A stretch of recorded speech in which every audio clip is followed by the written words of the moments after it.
Jeff est mototaxi dans le quartier de Blumentritt, à Manille. Comme chaque jour, il termine sa tournée à 20h.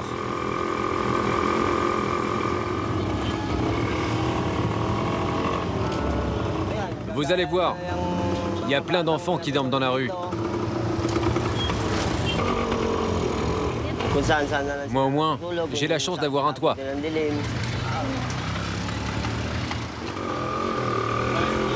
Jeff a un toit dans un endroit un peu particulier. Le cimetière nord de Manille.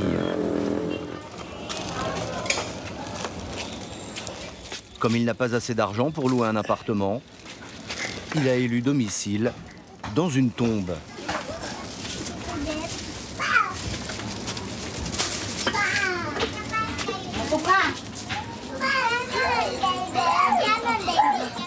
La tombe d'une dénommée Maria de la Cruz et de sa famille, enterrée ici depuis plus de 40 ans. En tout, 6 mètres carrés qu'il partage avec sa femme et leurs 3 filles. Moi je dors sur la tombe.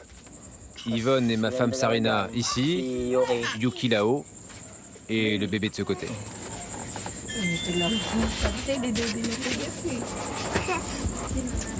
Jeff, 28 ans, a toujours vécu ici. Avant de le rencontrer, Sarina habitait en ville, chez ses parents. Comment vous avez réagi la première fois qu'il vous a invité ici? J'ai eu peur. J'étais surprise. Je pensais que c'était une maison, et en fait c'était un cimetière. Il ne vous avait pas prévenu? Il m'avait juste dit qu'on allait dormir chez lui. Et en arrivant, j'ai vu des tombes partout. C'était il y a 5 ans.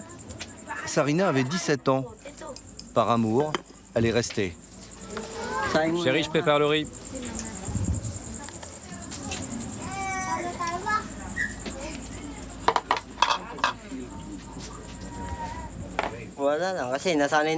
On a pris l'habitude de manger dans la tombe. Et vous pensez aux gens enterrés ici? Quand on mange, c'est un peu comme si on les invitait à manger avec nous. Et ça vous fait pas peur? Ils sont plusieurs dans cette tombe. Et pas un seul ne s'est encore montré. Ça veut certainement dire qu'ils nous ont acceptés.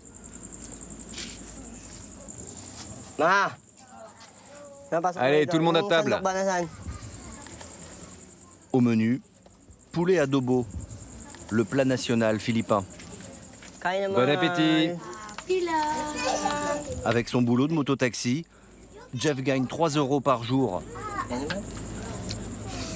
C'est 3 fois moins que le salaire minimum aux Philippines, mais assez pour survivre dans le cimetière.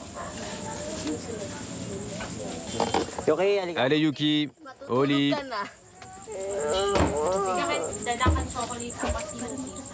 Je veux pas me coucher. La tombe en granit a accumulé la chaleur écrasante de la journée. À 22h, il fait 32 degrés dans la tombe. Papa, je veux pas me coucher. Ça suffit Yuki. Tu vas prendre une fessée. Allez. Couche-toi sur ton sac en plastique. Allez, j'éteins.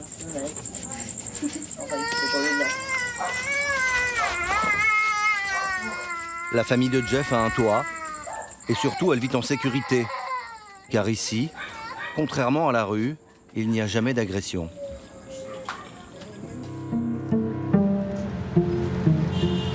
Le cimetière nord, c'est 1 million de personnes enterrées en plein cœur de la capitale des Philippines, sur 54 hectares. À cause de la pauvreté galopante qui ronge le pays, des centaines de familles y ont trouvé refuge depuis les années 80. Une population de 10 000 personnes qui vit dans cet endroit où se déroule chaque week-end une centaine d'enterrements.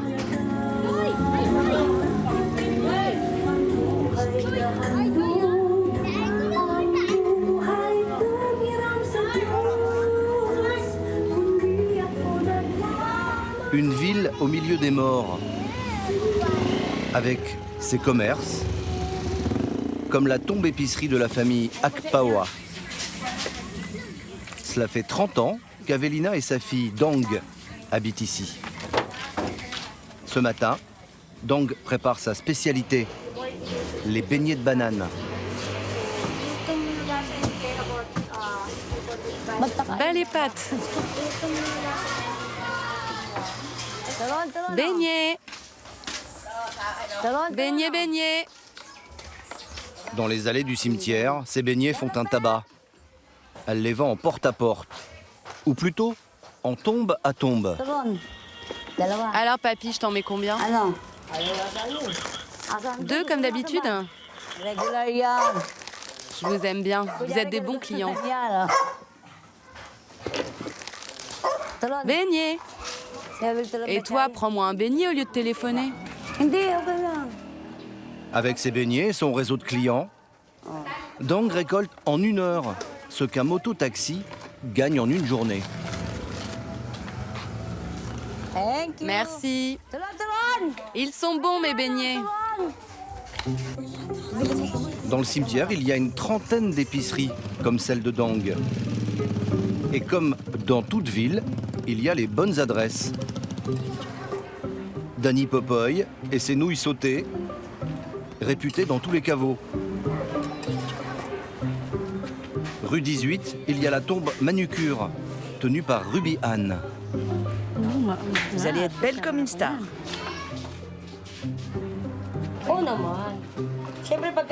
Moi, je viens ici régulièrement, au moins 2 fois par mois, pour me faire les ongles. Ça me coûte 2 euros. C'est pas parce qu'on vit dans un cimetière qu'on peut pas rester coquette. Une ville-cimetière très organisée. La sépulture-garderie, tarif 50 centimes par jour et par enfant.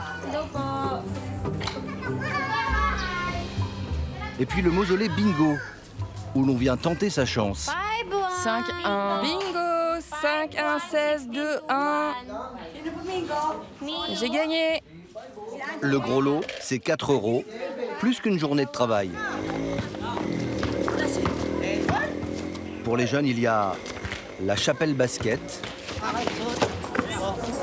Et un peu plus loin, dans le tombeau de la famille Binagan, MC Christo, le rappeur du cimetière, en pleine répète.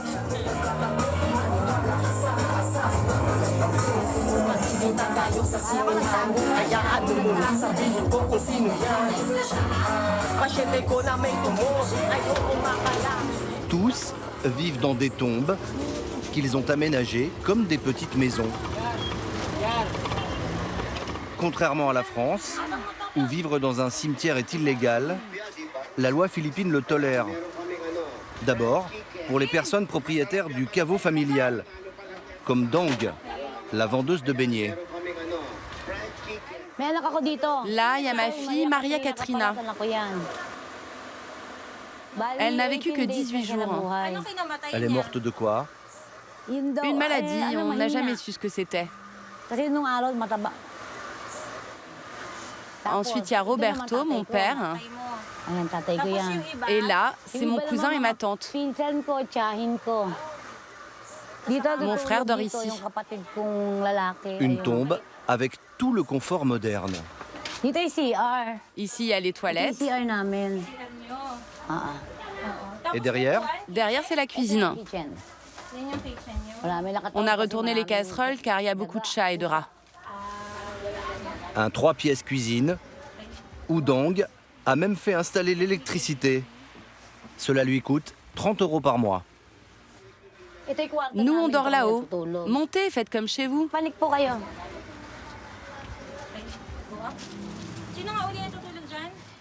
Ma fille et ma mère dorment ici. Il y a aussi une autre chambre. C'est là que je dors avec mon fils.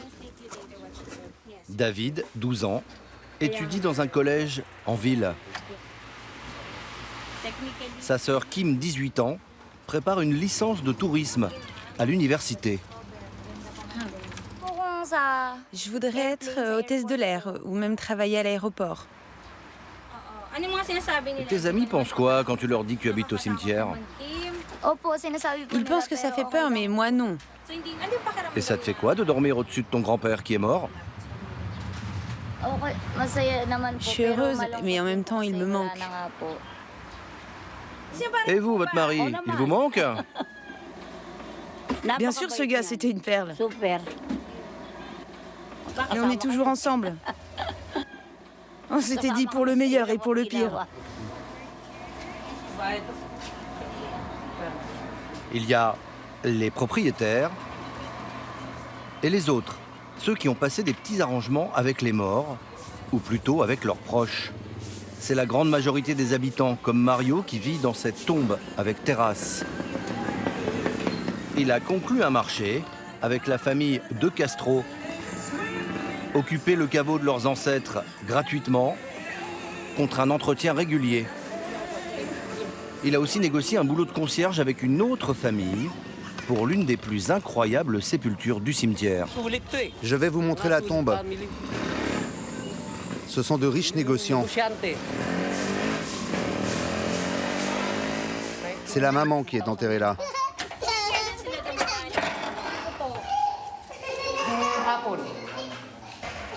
Il y en a pour 20 000 euros.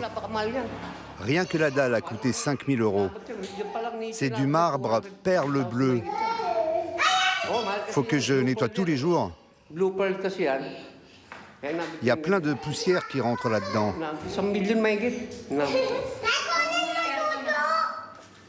Au mur, des photos de la défunte. Elle aimait bien Elvis Presley et une célèbre marque française avec un crocodile. Regardez, il y a même la clim. Et elle marche. Par là, c'est la cuisine. Ils ont laissé leurs affaires. Aux Philippines, passer quelques jours au cimetière auprès de ses morts est ancré dans la tradition populaire. Chacun le fait suivant ses moyens. Ici, la famille a transformé sa tombe en résidence secondaire. C'est là qu'ils dorment. Il y a la télé ici, les toilettes.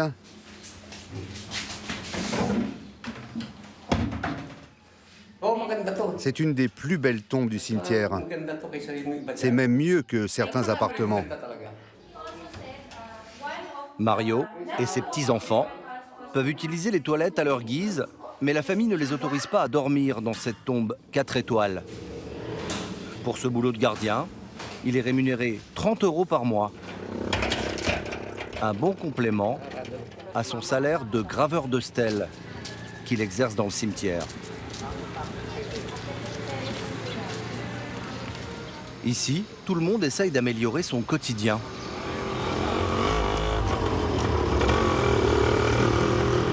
C'est le cas de Jeff, le mototaxi. Cela fait 2 mois qu'il économise. Il s'est acheté un ventilateur, car en ce moment, il peut faire plus de 40 degrés pendant la journée. Pour le faire fonctionner, il va devoir se connecter au réseau électrique de son oncle, qui vit dans la tombe voisine. Passe le fil par la fenêtre. Comme ça, on ira jusqu'à chez moi. T'as pas une prise plus proche? Non, il n'y a que celle-là.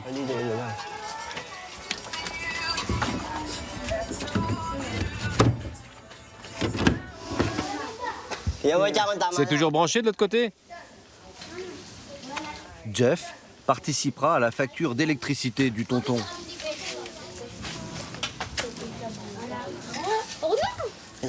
Allez, dégagez, dégagez. C'est pas un peu dangereux, votre installation? Parfois, je me prends quelques châtaignes, mais c'est supportable. C'est seulement du 110 volts.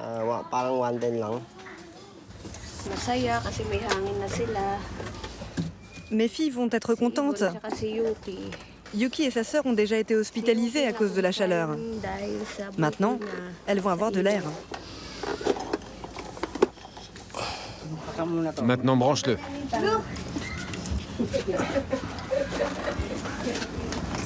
Le bonheur, simple comme un bout de fil, au fond du caveau. Dans le cimetière, la moitié de la population a moins de 20 ans. Tous ont grandi au milieu des tombes. Comme Moi Moi à gauche, 7 ans, et son copain Cédric, 9 ans. Ils en connaissent les moindres recoins et se sont habitués à vivre avec les morts.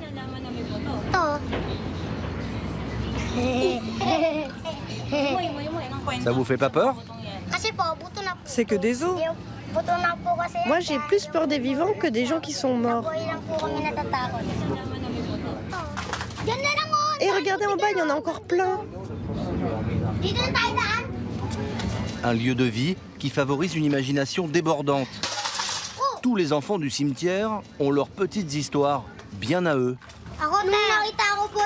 Moi, un soir, j'ai vu plusieurs fantômes au bout de mon lit. Je me suis cachée sous le drap. Après, mon papa est arrivé et il a éclairé et ils ont tous disparu. Moi, souvent, je vois un monsieur sans visage, tout en noir. Il y a aussi un couple qui se promène la nuit dans les allées. Le cimetière, un univers pas très ragoûtant, mais on ne tombe pas plus souvent malade ici que quand on vit dans la rue. Pour se faire de l'argent de poche, il suffit d'aller voir le fossoyeur, Monsieur Alfredo. Le contrat de cette dame est terminé. Du coup, on va enlever le corps et on va le déplacer ailleurs.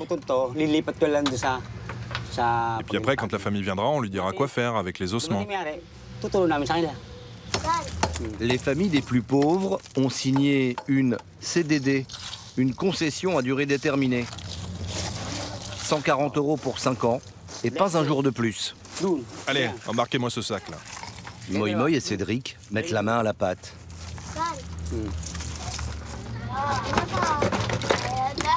Le corps est peut-être encore entier. Voilà le cercueil. 5 ans, c'est le temps nécessaire pour qu'un corps ne soit plus composé que d'ossements. Pour vider le cercueil, Alfredo est rémunéré 30 € par la famille.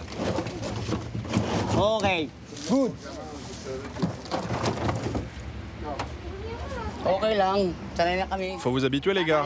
Parce que si vous savez tenir des os, vous pourrez peut-être faire ce boulot, non?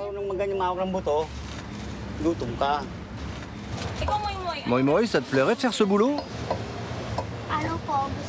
Moi, je veux bien ouvrir des cercueils pour gagner un peu de sous si ça peut aider ma famille à acheter à manger. Il faut bien travailler pour gagner de l'argent. Allez, à 3, on soulève. Allez, plus bas.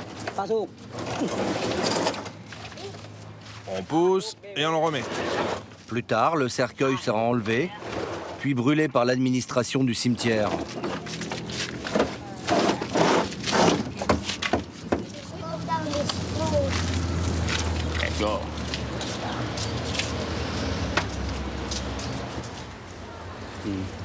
Tenez, 5 pesos chacun. Allez. Bravo. Ici, la plupart des enfants ne va pas à l'école. Même si elle est gratuite, les familles n'ont pas les moyens de payer le transport, la cantine et les fournitures scolaires. Alors Guy, un Belge travaillant pour une ONG, offre à quelques-uns la possibilité de s'en sortir. Chaque samedi, il improvise des cours de lecture et d'écriture pour une trentaine d'enfants. Une salle de classe dans un caveau abandonné.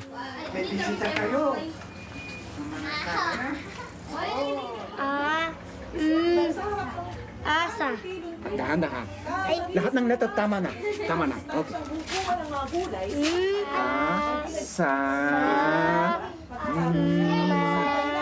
Sama.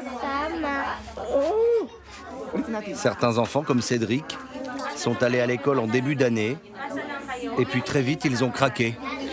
À rester toute une journée dans l'école, rester assis, Vous imaginez pour un enfant comme lui, c'est trop. À 9 ans, Cédric sait compter mais ne sait toujours pas lire.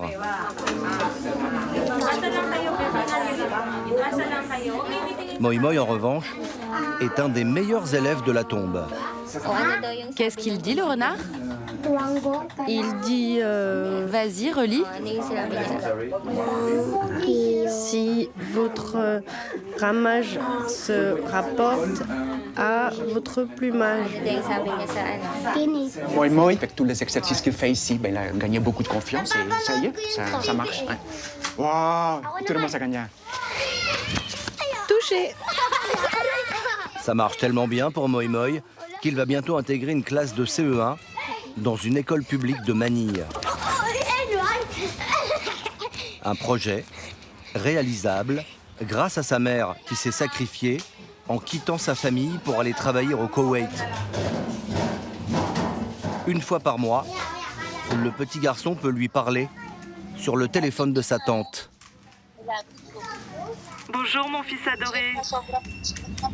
Je voulais te dire que tu me manques beaucoup. Moi aussi. Cela fait 1 an que Marielle n'a pas vu ses enfants. Elle vit à Kuwait City où elle a trouvé un travail de domestique. Chaque mois, elle envoie 150 €, la moitié de son salaire. Tu sais, Moy, je suis partie très loin pour vous offrir une vie meilleure. Travaille bien à l'école, mon fils. Il faut continuer tes études si tu veux réaliser ton rêve de devenir policier.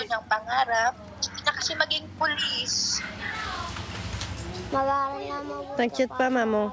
Je te promets que je vais bien travailler. Et comme ça, après, moi aussi, je pourrai vous aider.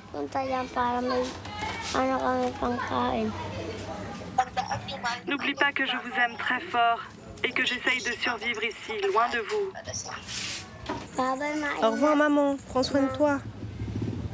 Je t'aime. Ce que ne sait pas Moi Moi, c'est que sa maman n'est pas près de rentrer. Elle s'est donné encore 2 ans pour financer les études de son fils. En attendant, c'est son père, Michael, 28 ans, balayeur de tombes, qui fait la nounou. Il doit gérer Moi Moi et ses 3 frères et sœurs. Une organisation quasi militaire. Dîner servi à 19 h et douche à 20 h dans la tombe salle de bain. Il faut qu'il se douche tous les jours pour être propre et pour pas qu'il se gratte.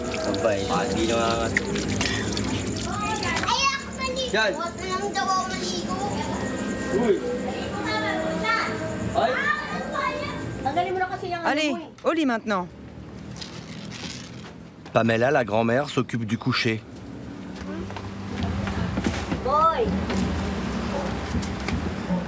Loin des cafards et des fantômes improbables, le petit garçon de 7 ans s'accroche à son rêve.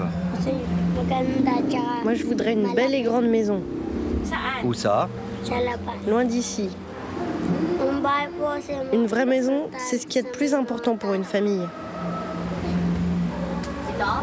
Allez, j'éteins maintenant. Aujourd'hui, le cimetière nord de Manille affiche complet. Des centaines de familles attendent à l'extérieur qu'un caveau se libère pour pouvoir, elles aussi, commencer une nouvelle vie entre les morts.